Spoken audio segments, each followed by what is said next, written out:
این داستان واقعی مردی به نام عیسی است که 2000 سال قبل زندگی میکرد. ما دقیقا نمیدونیم بچه‌ها چطور با عیسی آشنا شدن، اما شاید اینطور اتفاق افتاده باشه.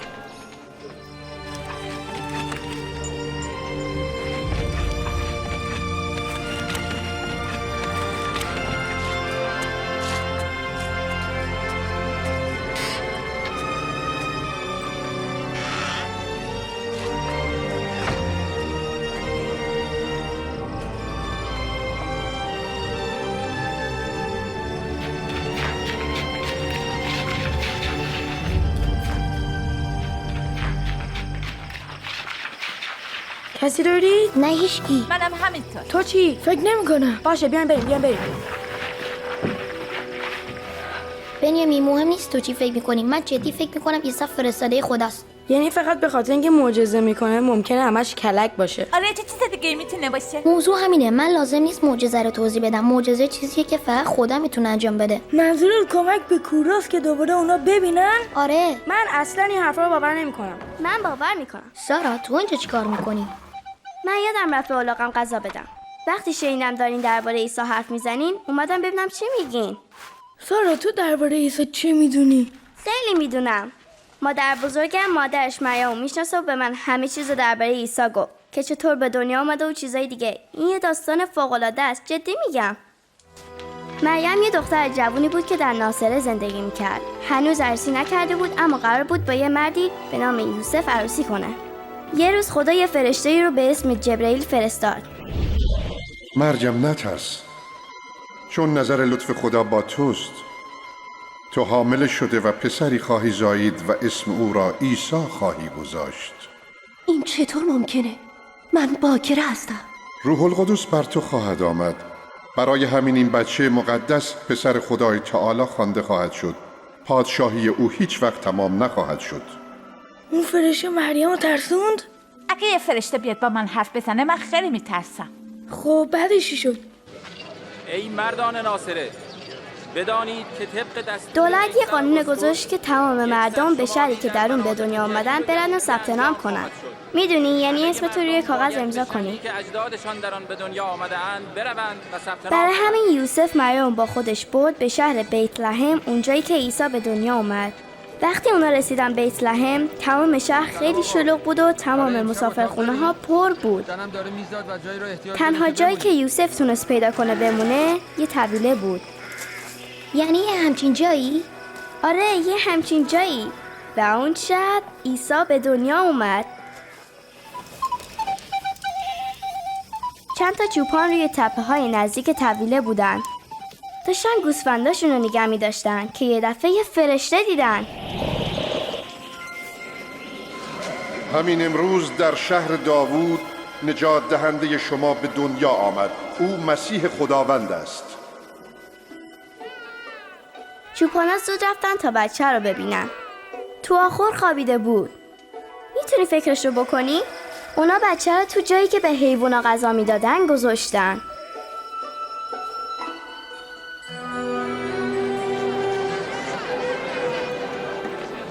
بعد از این که به دنیا اومد، مریم و یوسف عیسی رو به معبد در اورشلیم بردن.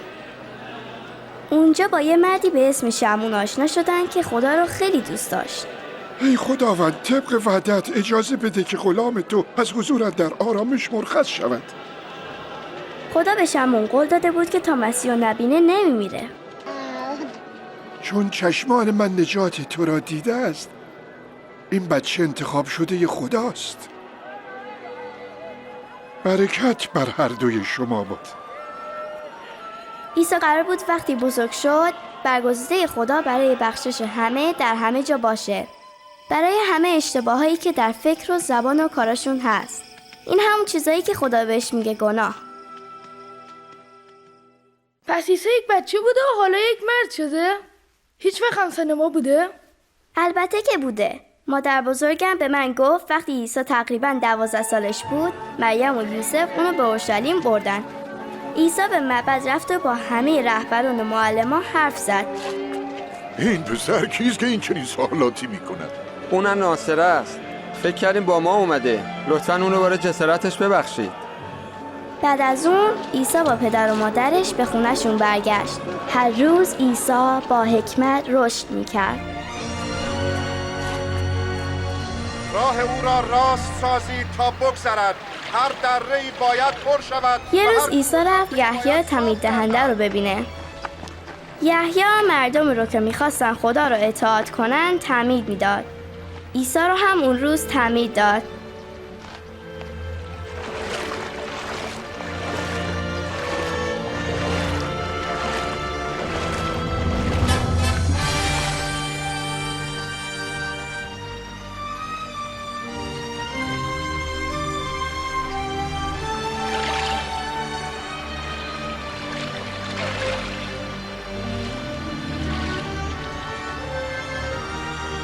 و مردمی که اونجا بودن صدای خدا رو از آسمون شنیدن. خدا گفت تو پسر عزیز من هستی، از تو بسیار راضی هستم. خب بعد عیسی چیکار کرد؟ عیسی شروع کرد به سفر از شهری به شهر دیگه تا به مردم درباره خدا درس بده. سلام. سلام. عیسی برگشت به ناصره، جایی که بزرگ شده بود. یه روز به معبد رفت و بزرگان اونجا ازش خواستن که از کلام خدا یعنی از کتاب مقدس براشون بخونه. جایی که عیسی از کتاب مقدس خوند درباره نقشه خدا بود که قرار بود عیسی رو بفرسته تا مردم در همه جا بتونن تا ابد با خدا زندگی کنن. روح خداوند بر من است، چون مرا انتخاب کرده تا خبر خوش برای فقیران بیارم. او مرا فرستاد تا آزادی اسیران و بینایی کوران را اعلام کنم، تا ستم دیدگان را آزاد کنم و اعلام کنم الان زمانی است که خداوند مردم خود را نجات می‌دهد. او خوب صحبت می‌کنی.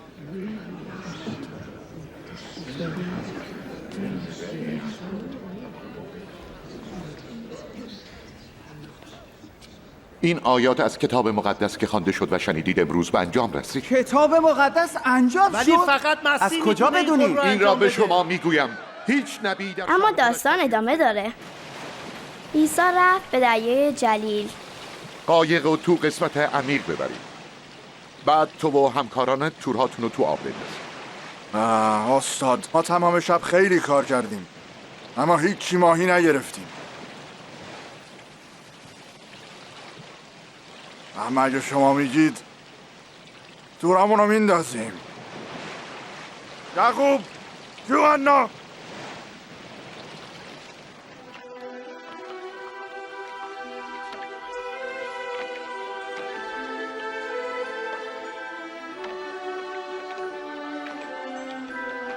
خدای من.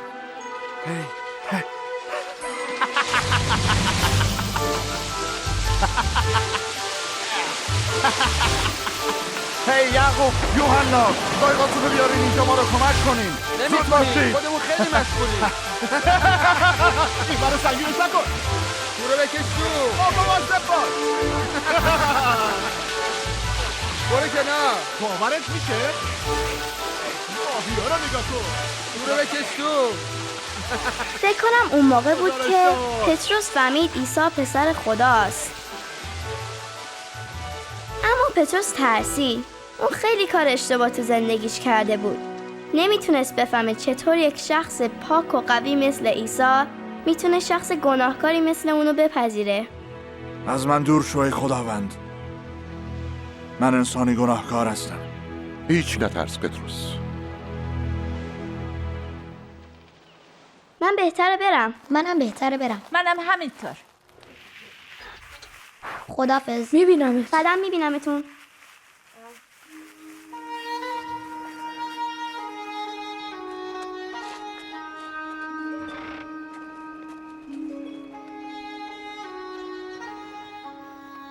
کجا بودی بنیامین؟ دوباره با دوستات بیرون بودی؟ بله پدر. دانیل هم بود؟ بله پدر. چند بار بهت گفتم نمیخوام با اون پسر رفت آمد کنی. اما پدر، تو میدونی پدرش داستانای عجیبی رو در مورد عیسی باور داره؟ خب مگه چه اشکال داره؟ ما ایمان داریم که خدا برای ما یه پادشاه قوی فرستاد. پدر دوستت باور داره کسی که توی خانواده فقیر به دنیا آمده پادشاهه. اما اگه حرف پدر دانیال درست باشه چی؟ نه بنیامین، ما در این مورد دیگه بحث نمی کنیم. چشم پدر جون.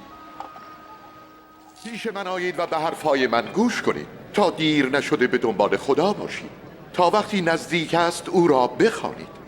بگذارید شریر از کارهای خود دست بکشد و به سوی خدا برگردد و خدا به او رحم خواهد کرد، چون خدا بسیار میبخشد. گوش کنید ببینین امروز چه اتفاقی افتاد. من خودم اونجا بودم. چی شد؟ عیسی تو کنیسه بود و در مورد محبت خدا تعلیم میداد. جمعیت زیادی تو معبد بودن. تازه خیلی هم بیرون منتظر بودن. همه میخواستن اونو ببینن. عیسی استعجا دارم یگانه دخترم رو نجات بدهید. آقا ترحم کنید، فقط 12 سال داره و در حال مرگه. تمنا میکنم با من بیایید. یایروس عیسی رو ولش. عیسی دخترت مرده است، دیگر مزاحم استاد مشو. هیچ نترس، فقط ایمان داشته باش و او خوب میشه. شهیده چی گفت؟ میگه حال دختر خوب غیر ممکنه. امکان نداره.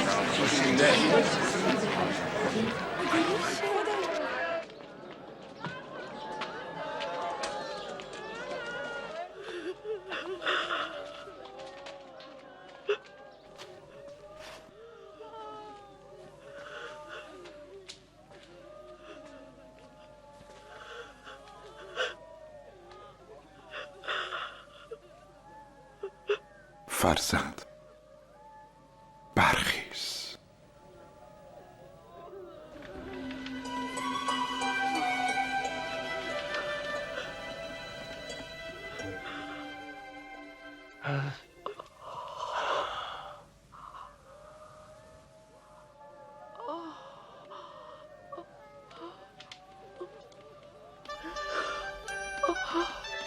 یه چیزی بهش بدید بخوره. عجب، این جدی اتفاق افتاد؟ بله که افتاد. اصلا به نظر نمیومد که قبلا مریض بوده. شاید، ولی من نمیدونم. اما پدر من میگه که عیسی دوست گناهکارانه.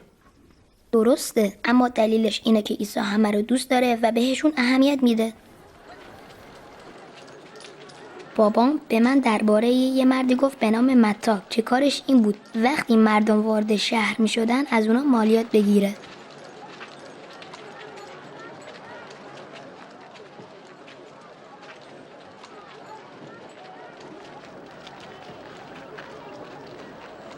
به دنبال من بیا.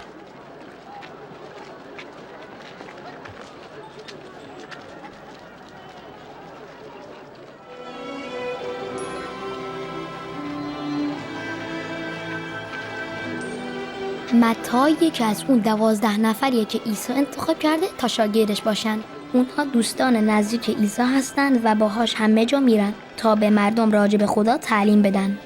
بقیه شاگردای عیسی پتروس، اندریاس، یعقوب، یوحنا، فیلیپ، بارتولما، البته خود متی، توما، یه یعقوب دیگه، یه شمعون دیگه، یهودا و یهودای اسخریوتی.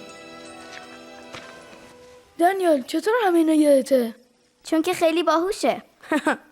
تو فکر میکنی باهوشه چون خودت خیلی ساده ای. نه نیستم. چرا تو خیلی ساده ای؟ آهای این دوست من قلدری نکن. به کی میگی قلدر؟ به کی؟ ولش کن. نه بابا، کی میخواد جلو من بگیره؟ تو؟ دعوا صبح شمالش بزنیش همین بزنیش دعوا کنید پسر را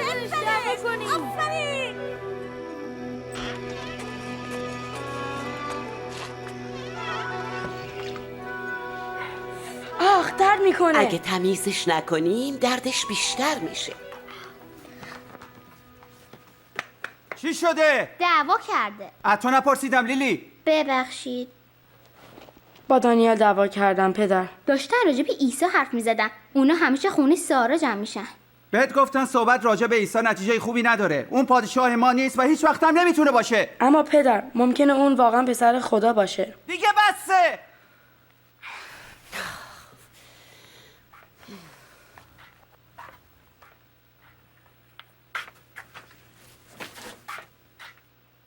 فکر نمی کنی بهش سخت میگیری؟ نه من فکر نمی کنم. اما به زودی مسئله حله. از یه نفر شنیدم ممکنه که از شاگردان عیسی خائن باشه. اگه این درست باشه دیگه عیسی برامون مشکلی نمیسازه.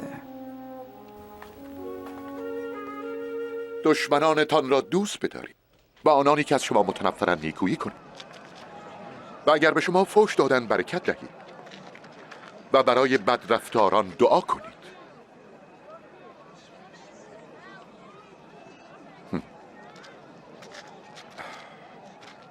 اگر کسی به گونه‌ات سیلی زد، بگذار طرف دیگر را هم بزند.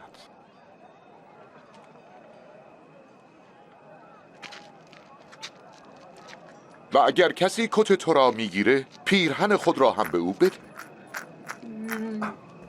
بده به هر کس که از تو گدایی میکنه. و اگر کسی مال تو گرفت، از او نخواه که پس بده. برای دیگران همان را بکن که از دیگران انتظار داری برایت بکنن. میخوام این مردو بشناسم. جدی فکر میکنی که اون مسیحه؟ وقتی گفت مسیح منظورش چی بود؟ راجبش تو معبد صحبت کردن. مسیح یعنی کسی که قول اومدنش تو تورات داده شده. بچه ها بیایم این دنبالش.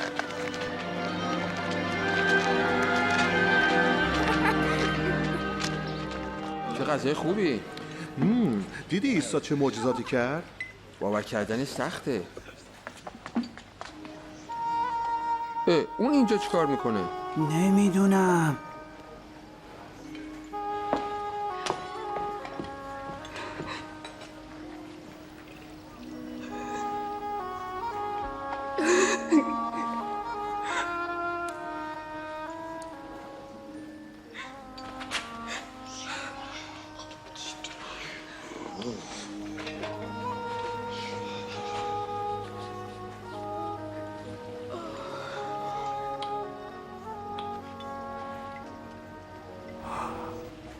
اگه این مرد واقعا یه نبی بود میدونست این چجور زنیه که بهش دست میزنه. میدونست که این زن چه زندگی گناه‌آلودی داره. من میدونم این زن کیه شمعون. بذار یه چیزی بهت بگم. 2 مرد بودن که به یکی بدهکار بودن. یکیشون 500 سکه نقره بدهکار بود و اون یکی 50 سکه.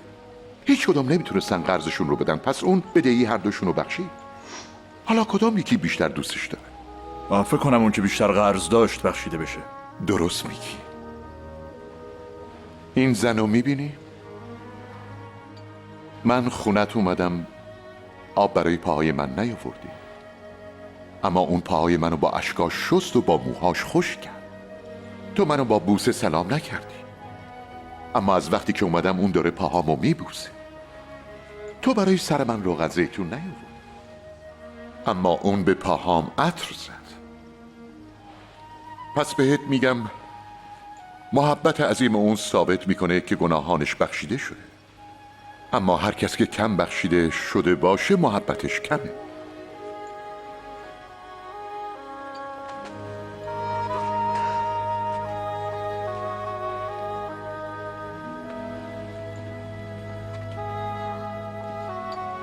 گناهان تو بخشیده شد. چطور میتونه اینو بگه؟ اون چطور میتونه گناهان ایمان تو رو نجات داد. به سلامتی برو.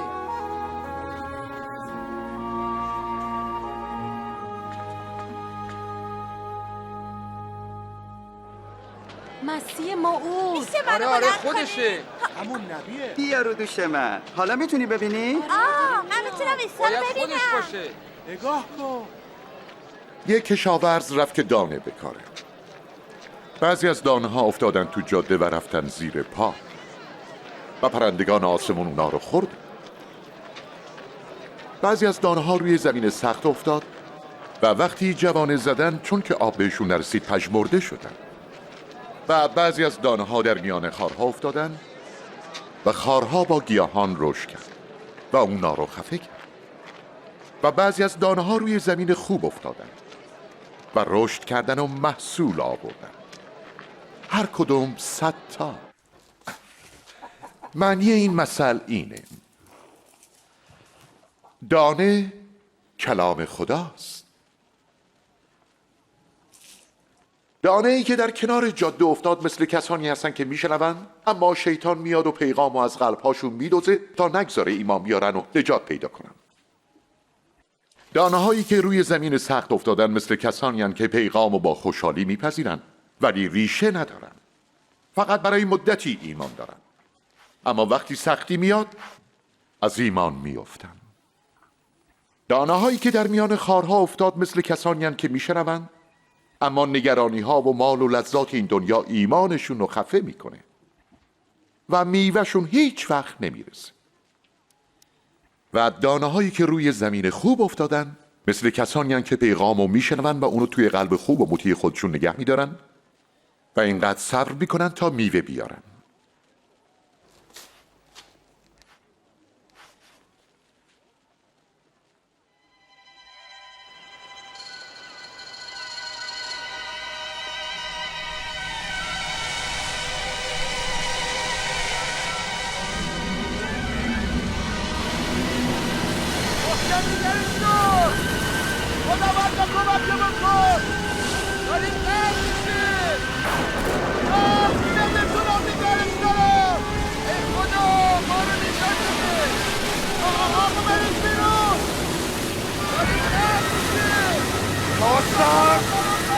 استاد! عیسی! داریم میمیریم. موجا دارن ما را غرق میکنن. داریم غرق میشیم.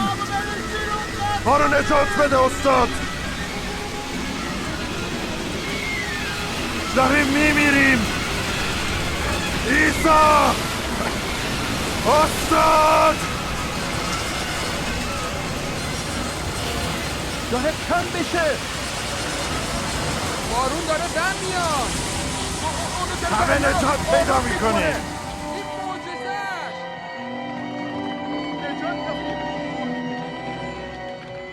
ایمانتون کجاست؟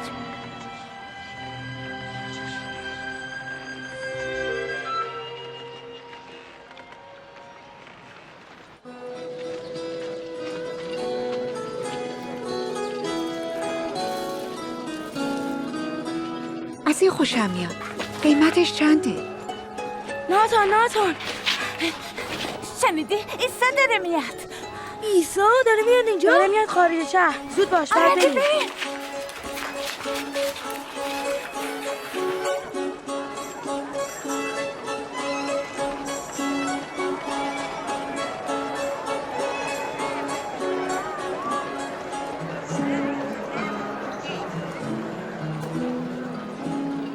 متاسفم که زدمت بنیامین. منو میبخشی؟ استاد، مردم رو مرخص کن که برن به دهات و مزرعه های اطراف اینجا که غذا پیدا کنن. اینجا هیچی نیست. شما خودتون یه چیزی بهشون بدین بخورم. ولی ما فقط 5 تا نون داریم و 2 تا ماهی.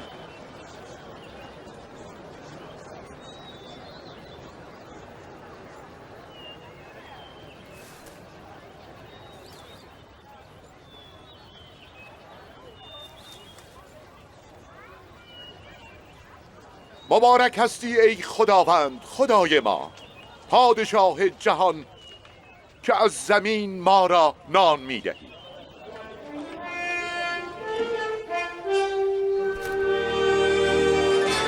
این یه معجزه. این معجزه است. چقدر نور! من که باور نمی‌کنم. باور کردنی نیست.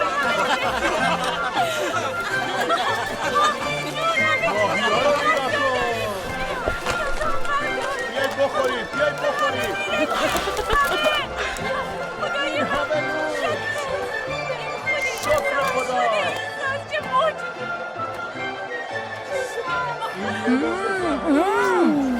بنیامین تو چطور هنوز نمیتونی باور کنی عیسی پسر خداست؟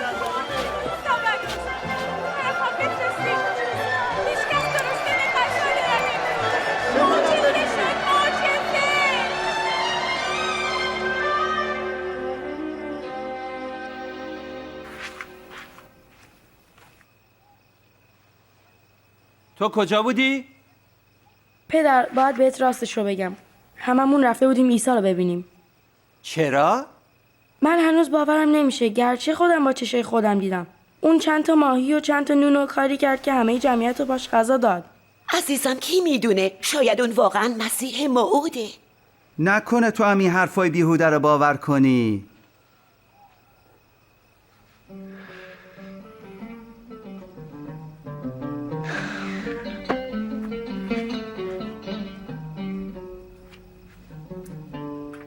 ما باید چه کار کنیم؟ کتاب مقدس چی میگه؟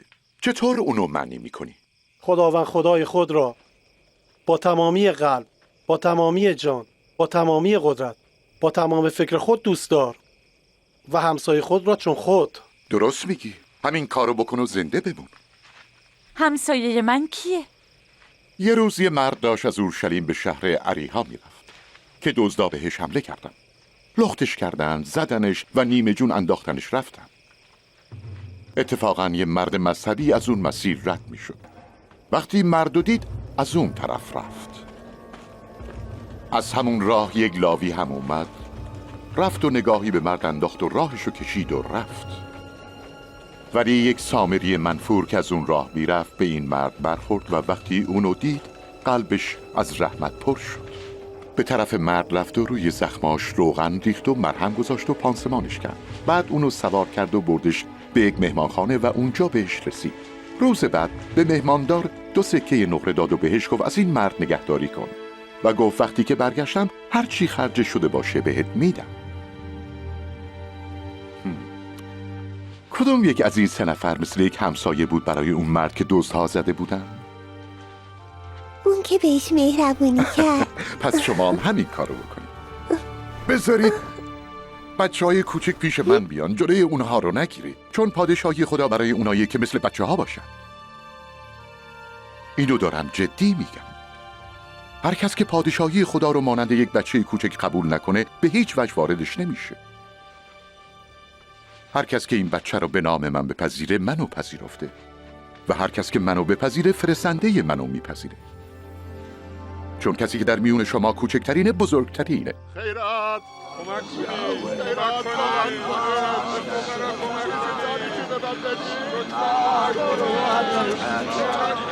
آها چی شده؟ چه خبره؟ پدر جان عیسی ناصری داره رد میشه.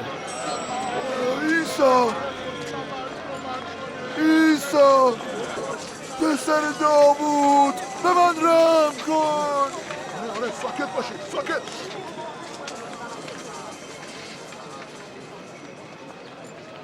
میخوای من برات چیکار کنم؟ میخوام دوباره ببینم.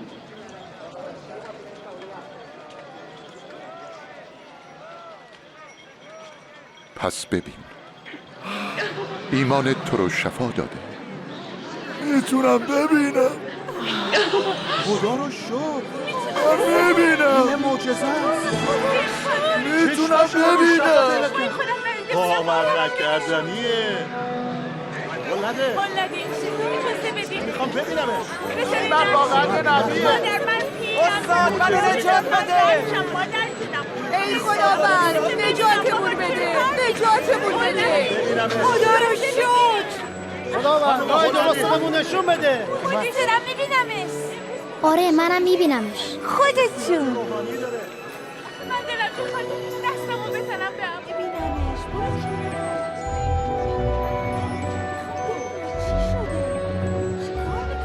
چرا اون مرد از درخت رفته بالا؟ قدش کوتاه نمیتونه چیزی ببینه. زکات زود بیا پایین، چون باید امروز خونه تو ببین. به خونه من؟ کی میخواد بره خونه اید؟ حالا چرا میخواد بره خونه اون؟ زکا عیسی رو از کجا من هیچ وقت همچین خونه ای نمیرم. خیلی ثروتمند. خیلی خوشمزه است. میشه اونو لطفا به من بدین؟ خواهش میکنم. قابلی نداره. عجب بوتمی داره. خیلی خوبه. گوش کنید. حالا من نصف داراییمو میدم به فقرا و اگر تا به حال سر کسی روی کلاه گذاشتم جبران میکنم. 4 برابرشو میدم.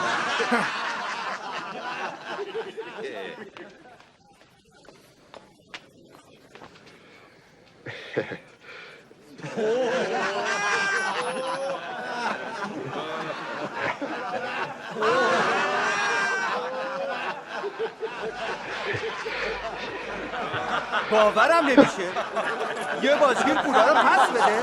غیر ممکنه. نجات امروز وارد این خانه شده، چون این مردم از فرزندان ابراهیمه. پسر انسان آمده گم شده رو پیدا کنه و نجات بده.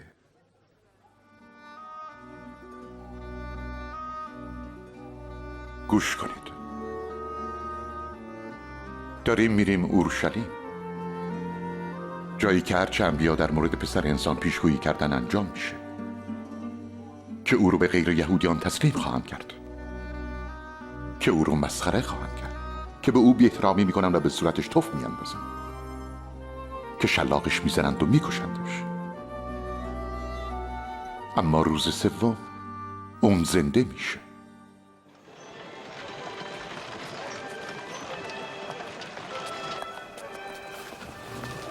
سلام سارا. سلام. اینجا یه چیزی عوض شده. آره الاغ سارا گم شده. نه گم نشده، من اونو به یکی قرض دادم. ها اون که بخواد الاغ تو رو قرض بگیره. مبارک باد. مبارک باد پادشاه. کسی که به نام خداوند میآید. شد. جلال بر خداوند. مسیحا و در. مبارک باد. پادشاه میآید. جلال بر خداوند. جلال بر خداوند. استاد به شاگردانت بگو که ساکت باشن. گوش کنید، اگر اینها ساکت باشن سنگ ها خودشون فریاد خواهند کشید. خدا رو سپاس باد. مبارک باد. 6 7 8 9 10 11 12 13 19 20 21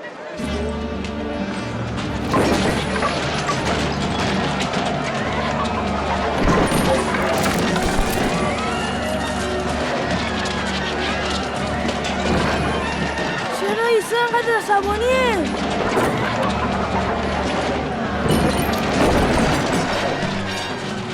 اینا معبد رو به جای محل پرستش خدا محل تجارتش کردن. کتاب مقدس میگه خانه من خانه دعا خواهد بود، اما شما اونو غار دزدان کردید. داره میره طرف ایمونای من. جلوشو بگیری. جلوشو بگیری.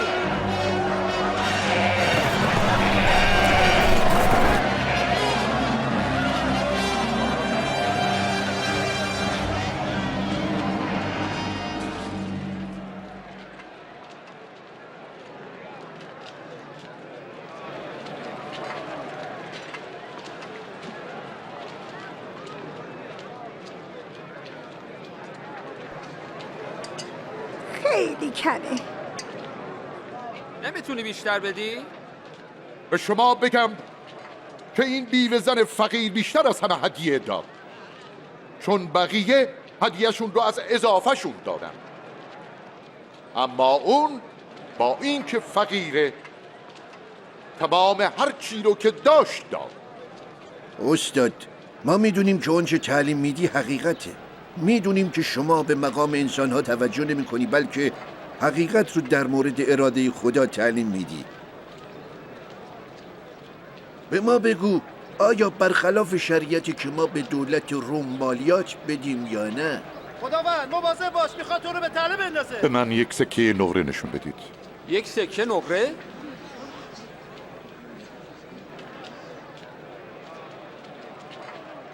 شکل و اسم چه کسی رو این سکه است؟ پس به قیصر بدید آنچه را که مال قیصر، و به خدا بدید آنچه را که مال خداست. بله بله.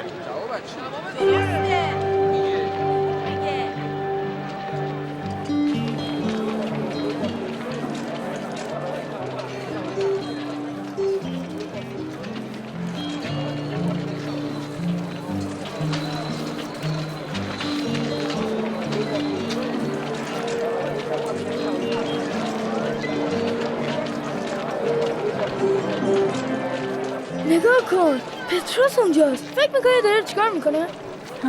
انگار داره برای شام فسح غذا میخره.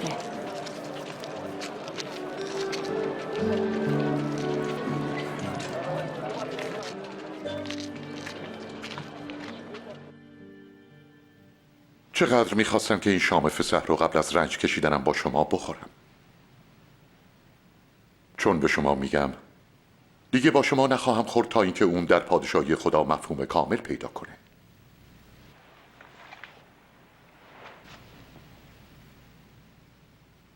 نامت مبارک ای خداوند خدای ما پادشاه جهان که از تاک میوه میآفری. اینو بگیرید و بین خودتون تقسیم کنید.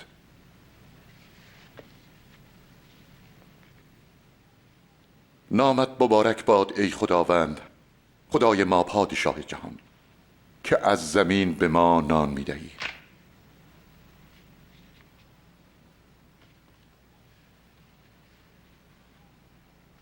این بدن منه که برای شما داده میشه.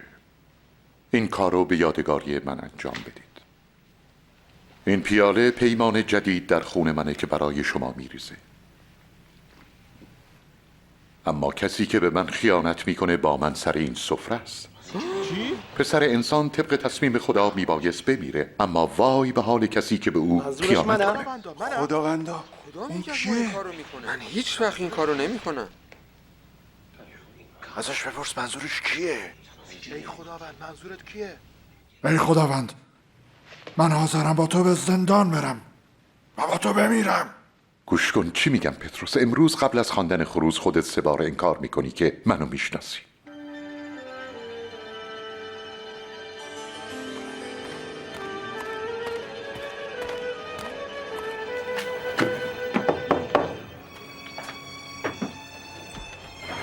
شورا تصمیمشو گرفته.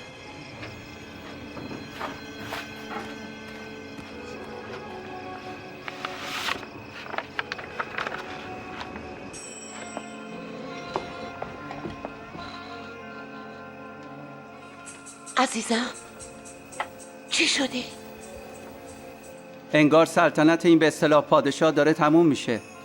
یه پیغامی را از شورا دریافت کردم که میگه یکی از پیروان عیسی به نام یهودای اسخریوطی حاضر شده کمک کنه که عیسی را دستگیر کنن.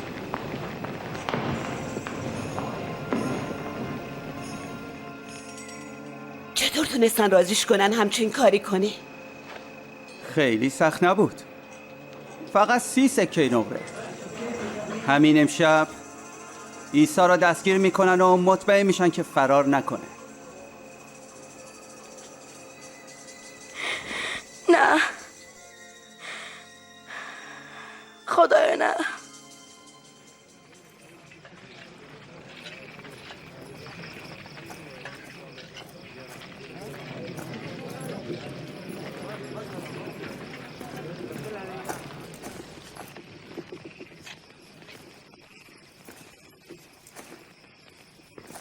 یهودا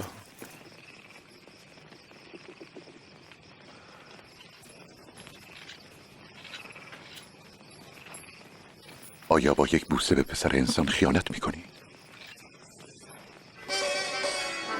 خداوندا با شمشیر بزنیمشون.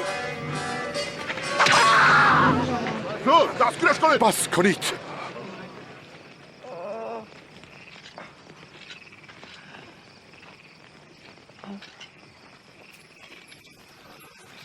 یه معجزه است. آیا لازم بود با شمشیر و چماق بیایید مگر من جنایتکارم؟ هر روز با شما در معبد بودم و سعی نکردید بازداشتم کنید. اما این وقت شماست که عمل کنید. زمان فرمان روایی تاریکی.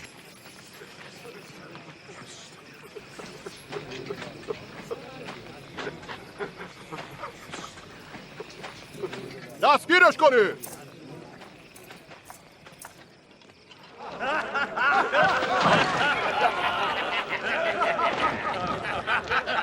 این لباسیه که پادشاه پوشیده.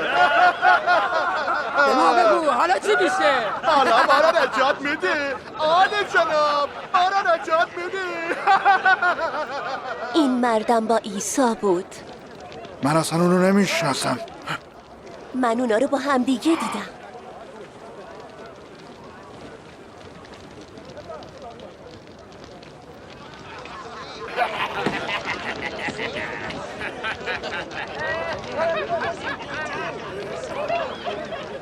تو هم یکی از اونا هستی؟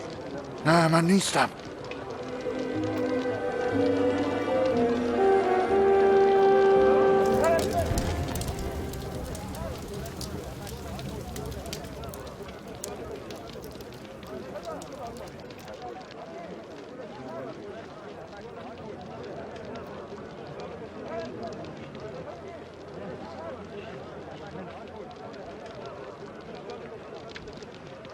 من شک ندارم که این مرد با عیسی بوده، چون از لهجهش معلومه جلیلیه. بارک نه. من اصلا نمیدونم تو درباره چی صحبت میکنی.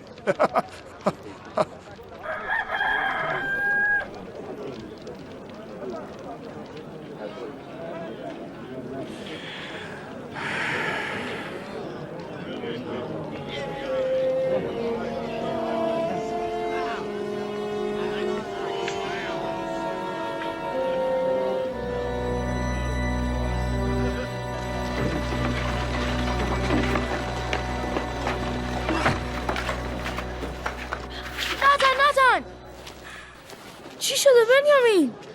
عیسی اون تو درسه افتاده. زود باش با بچه ها جمع کنیم.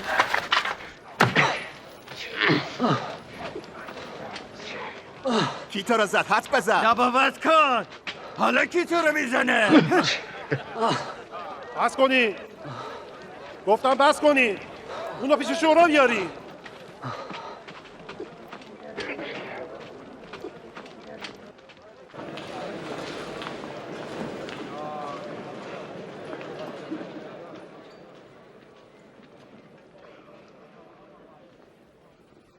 به ما بگو آیا مسیح هستی؟ اگر بگویم مرا باور نخواهید کرد و اگر پرسشی بکنم جواب نخواهید داد. اما بعد از این پسر انسان به طرف راست خدای قادر خواهد نشست. پس تو پسر خدایی؟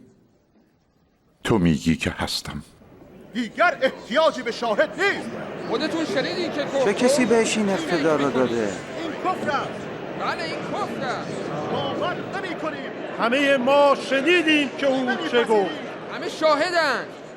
او را نزد پیلاتوس خواهیم برد. بله ببریده. ببریدن. او را نزد پیلاتوس ببرید. میدونه چه کار کرده. او محکوم است. بله که من عیسی رو میبرم پیش پنتیوس پیلاتوس. پنتیوس پیلاتوس ای وای، اون بیرمترین حاکم رومیه. اون تالا هزاران نفر روی صلیبای چوبی کشته. خدا رحم کنه.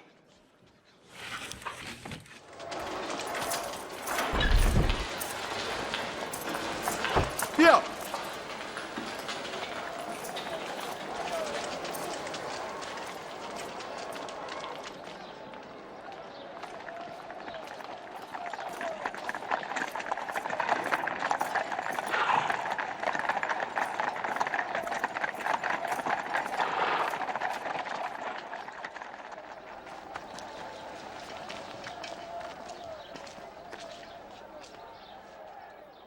صبح به این زودی اینجا چه کار دارید؟ ما این شخص رو که مردم رو فریب میده دستگیر کردیم. او تو بازار محمد جنجال بپا کرد. باید مجازاتش چی باشه؟ محکومش کنید. هیچ دلیلی برای محکوم کردنش نمیبینم. هیچ دلیلی. در نظر ما او مجرم است. به مردم میگوید به امپراتور مالیات ندهند و ادعا میکند که مسیح موعود است. پادشاه. پادشاه؟ آیا تو پادشاه یهودیان هستی؟ تو گفتی که هستم. اون اول در جلیل تعلیم میداد، حالا اومده اینجا. در جلیل؟ آیا این مرد جلیلی است؟ در این صورت پس بدیمش دست هیرودیس. اون هنوز تو اورشلیمه، اینطور نیست؟ ببریدش پیش هیرودیس.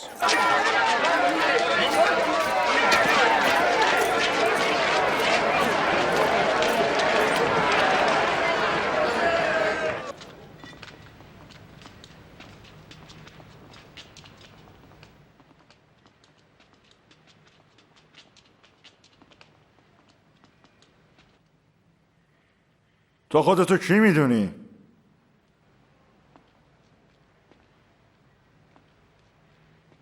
اونایی که شاگرد دستن کیان؟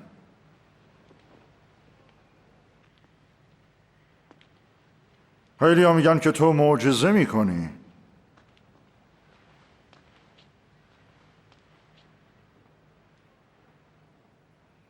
یه معجزه هم برای من بکن. سرور من، اون همه مردم رو گمراه میکنه. اون به خودش میگه پادشاه. این مرد پادشاه؟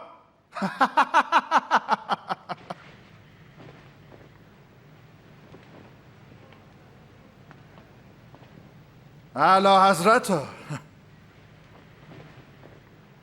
حسابی بزنیدش پیش پیلاتوس. اینجا منطقه اونه.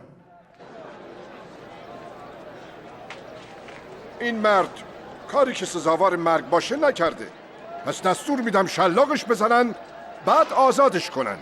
تو وظیفه داری که یک نفر رو در این عید برای ما آزاد کنی. ما خواستار آزادیه باراباس هستیم. بله. و این مردمو کشید. بله، باراباس رو به ما بده.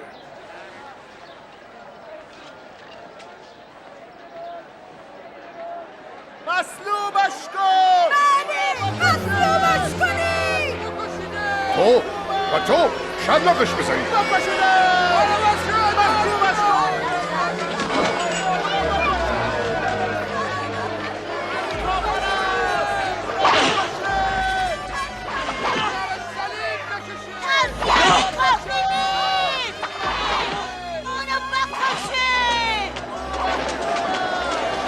عقب! برو عقب! عقب! برو کنار! ازش دور بشید! عقب! برو عقب! یعنی اونا واقعا میخوام بکشنش؟ پاشو! برید کنار! میگم پاشو! تو! اسمت چیه؟ شمعون قیروانی قربان. صلیبو بردار!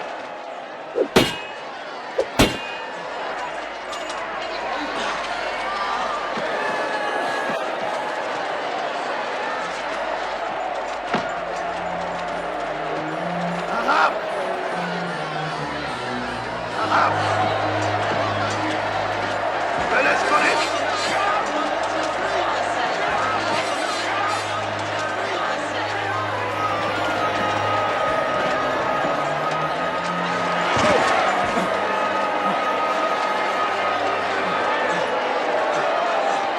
بیایید! عجله کن!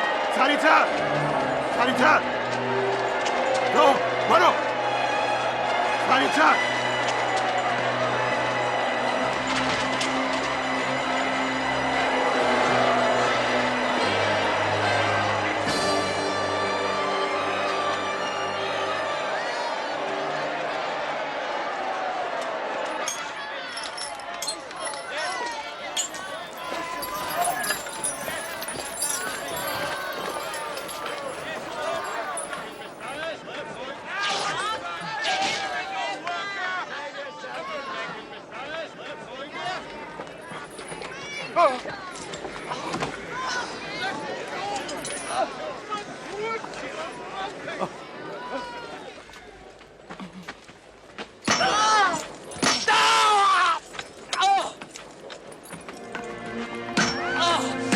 صلیب را بلند کنید!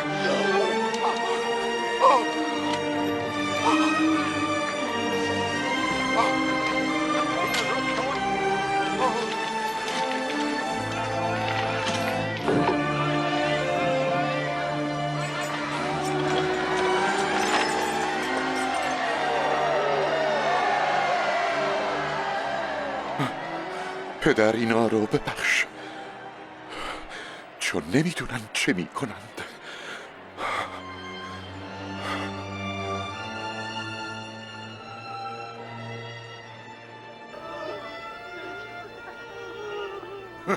دیگران را نجات داد، بکسار خودش را نجات دهد.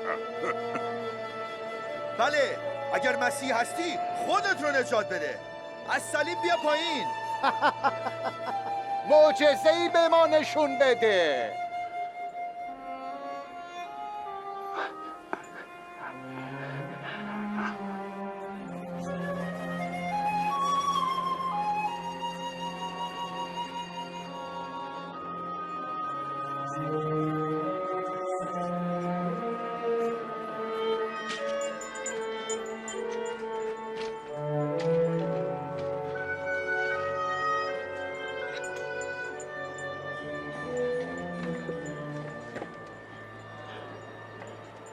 روی اون علامت چی نوشته؟ نوشته پادشاه یهودیان. اگه عیسی پادشاهه پس چرا باهاش این کارو میکنن؟ نمیدونم.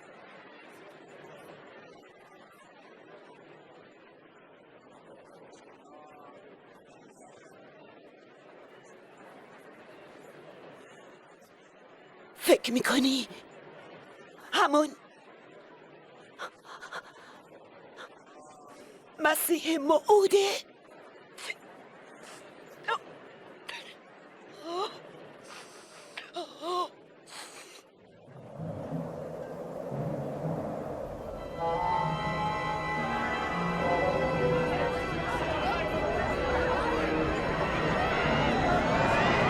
چه اتفاقی داره میفته؟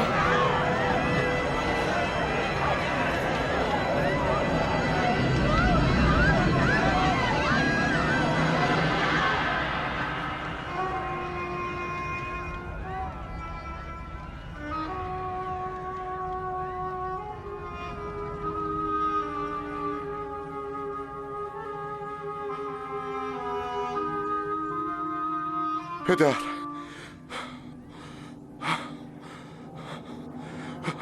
روح خودمو به دستای تو می سپارم.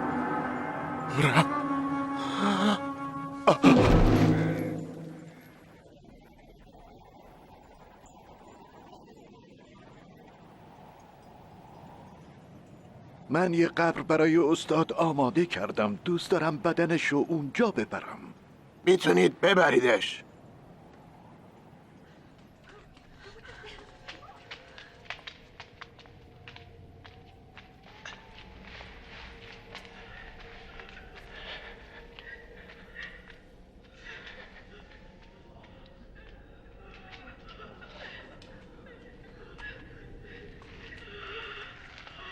ما را ببخشید. ما به دنبال بدن عیسی آمدیم. منم کمک میکنم. اما زود باش، روز سبت نزدیک.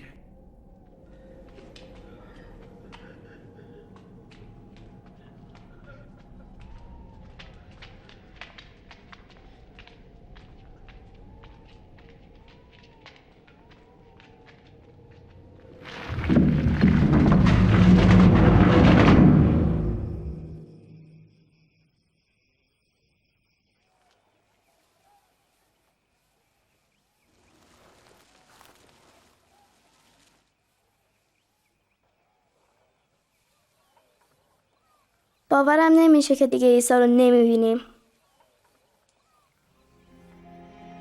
راستی بچه ها، شما یادتون نمیاد عیسی مرتب چی میگفت؟ چی؟ من یادمه عیسی مرتب میگفت بعد از 3 روز اون دوباره زنده میشه.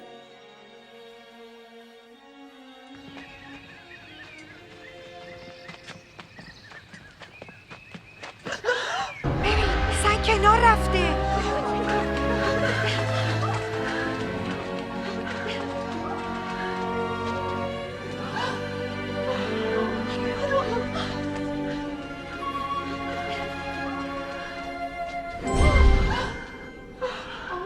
چرا به دنبال زنده در میان مردگان می‌گردید؟ او اینجا نیست، بلکه از مرگ برخاسته. یادتان هست وقتی که در جلیل بود به شما خبر داد و گفت پسر انسان به دست مردم گناهکار تسلیم شده، مصلوب خواهد شد و روز سوم برخواهد خاست؟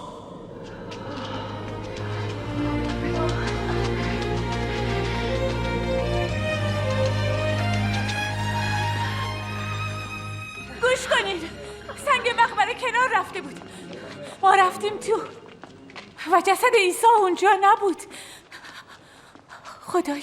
نبود؟ چطور ممکن است؟ 2 فرشته به ما ظاهر شدن، خیلی نورانی مثل خورشید، و به ما گفتن چرا به دنبال زنده در میان مردگان میگردی؟ جدی میگم. یعنی چه؟ اینا چی میگن؟ یعنی درسته؟ باور کنید. من باور نمیکنم. باور کنید. ما اونا رو دیدیم. خودتون بریم ببینید. قبر خالی بود. خداوند ما رفته بود. پتروس تو باید حرف ما رو باور کنی.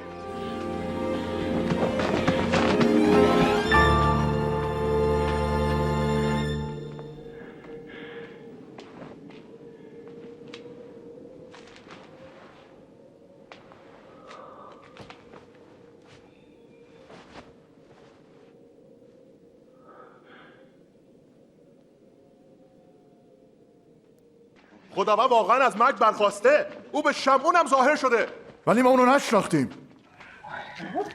البته تو راه. اما وقتی نونو پاره کرد اون موقع شناختیمش. تو شهر امواز. عجیبه اونجا رفته بود.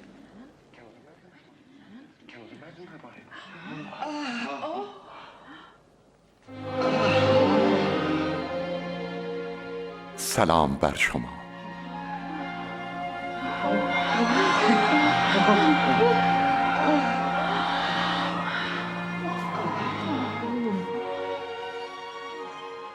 چرا مضطرب هستید؟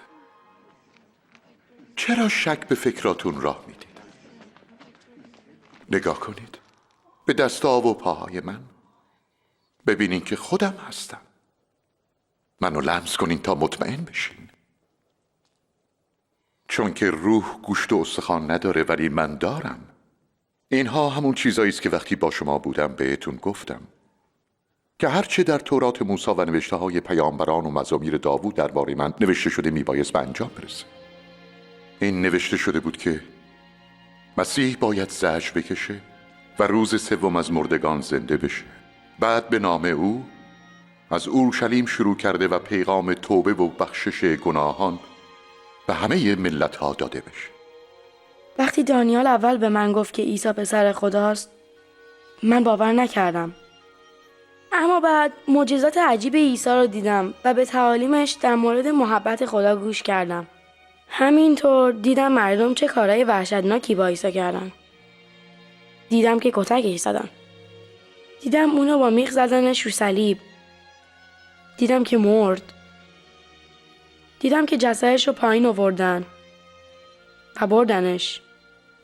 اصلاً فکرشو نمی کردم که عیسی رو دوباره ببینم. اما بعد یه چیز فوق‌العاده اتفاق افتاد. خدا به قولش وفا کرد. خدا قول داده بود که عیسی رو دوباره زنده میکنه.